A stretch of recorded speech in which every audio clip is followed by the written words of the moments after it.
Alright, this is my Husqvarna YTH 21K46 mower. I've had it for over a year now. I've tried to take good care of it and also am continually upgrading it to fit my applications.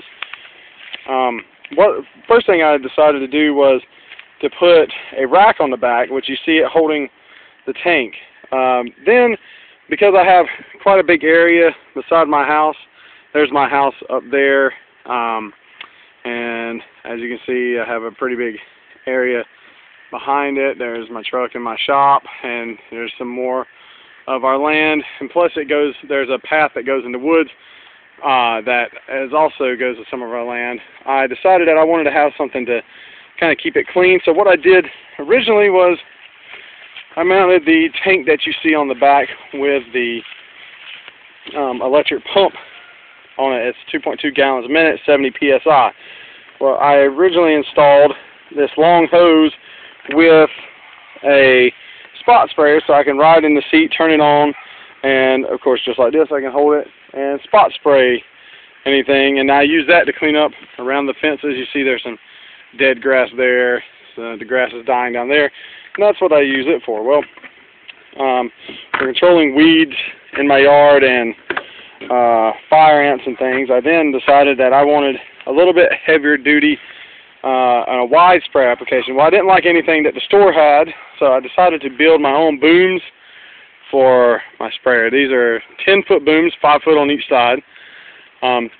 Because of the way I put them together with the hinges, it can be a little bit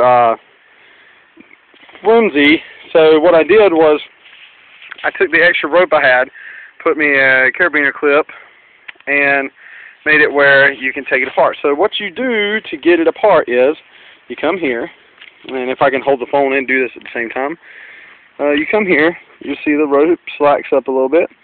I'm going to set the phone down for a minute so I can unhook it.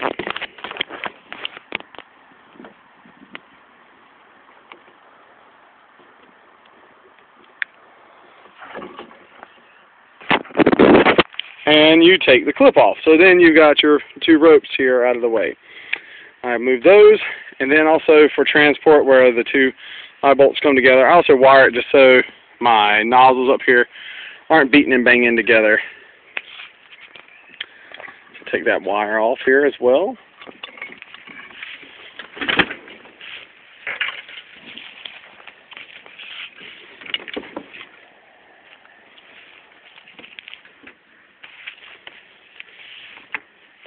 Then you'll notice that the two ropes use as my support, and I now have a 10-foot wide boom pattern. I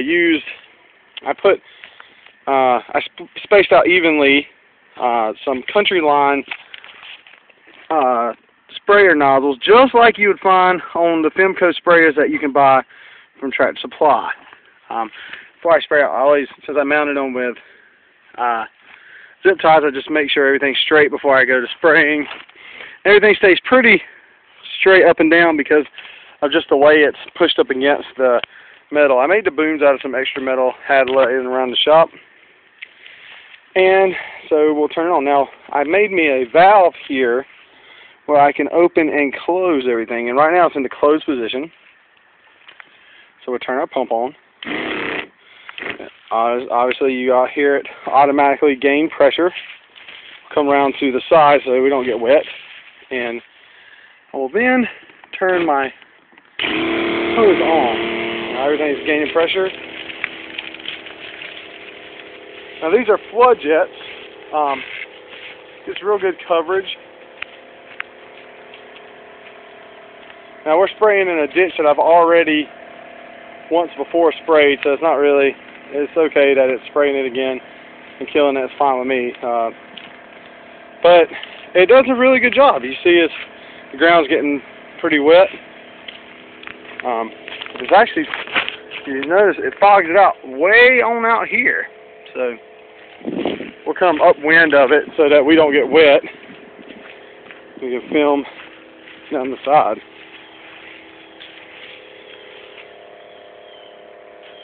See, it's putting a pretty good pattern. This is better than the factory setting of and originally came with one nozzle in the middle and was supposed to spray 14 feet. Well, I couldn't get a consistent pattern, so I decided to go this route. My next upgrade is putting foam marker with nozzles on the end of the booms, and I'm going to come on the front and build me a frame so I can mount right here. My next project is to come off this frame here and mount me a stationary electronic fertilizer distributor. And thanks for watching.